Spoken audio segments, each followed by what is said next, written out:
नमस्कार। BSc part second के electrochemistry chapter में आज हम स्टडी करेंगे experimental determination of equivalent conductance,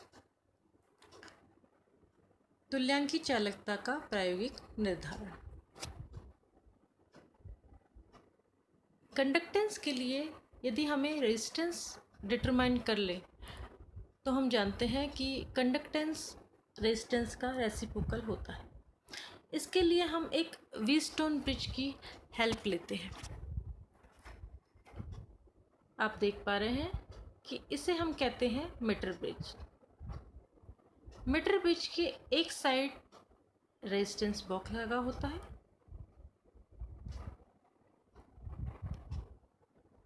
और दूसरी साइड कंडक्टिविटी सेल लगा होता है। कंडक्टिविटी सेल को हम थर्मोस्टेट में रखते हैं टेम्परेचर कांस्टेंट के लिए। मीटर ब्रिज से ए और बी एक वायर जुड़े होते हैं। एक गैल्वेनोमीटर और एक स्लाइडिंग की लगी होती है। मीटर ब्रिज में एक इंडक्शन कॉइल भी लगी होती है। ये तो बच्चों बात हो गई कि व्हीटस्टोन ब्रिज की क्या बनावट होती है। अब हम देखते हैं कि ये किस तरह से वर्क करता है।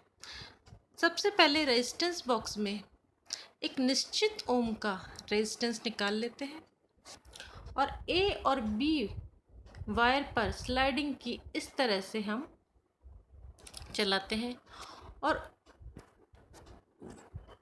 गैल्वेनोमीटर में वो पोजीशन देखते हैं जब गैल्वेनोमीटर में रीडिंग हमारी 0 आती है। माना वो हो गई x, और जो ये ए और बी वायर है इसके नीचे एक मीटर स्केल लगा होता है जिससे हम इस वायर की लेंथ को डिटरमाइन कर लेते हैं bx अपॉन ax। तो सॉल्यूशन का रेजिस्टेंस हो जाएगा upon resistance is equal to B X upon A X. तो इससे हम लोग क्या निकाल लेंगे बच्चों, रेजिस्टेंस निकाल लेंगे। और हम जानते हैं कि रेजिस्टेंस कंडक्टेंस क्या होती है, रेजिस्टेंस का रेसिप्रोकल होती है। अगर रेजिस्टेंस पता पड़ गया तो हम इसको आसानी से कंडक्टेंस पे व्हीटस्टोन ब्रिज की हेल्प से डिटरमाइन कर सकते हैं।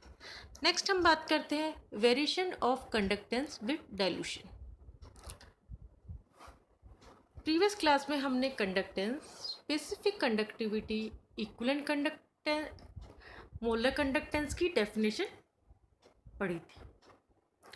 आज हम देखते हैं कि डाइल्यूशन करने पर इन पे क्या इफ़ेक्ट होता है।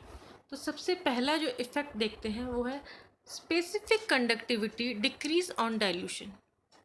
हम जानते हैं कि स्पेसिफिक कंडक्टिविटी क्या होती है कि 1 सेंटीमीटर क्यूब सॉल्यूशन में उपस्थित आयन को हम क्या कहते हैं, स्पेसिफिक कंडक्टिविटी।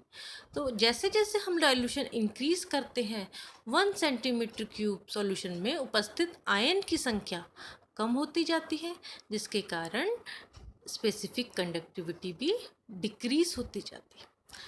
नेक्स्ट हम बात करते हैं मोलर और इक्विवेलेंट कंडक्टेंस की।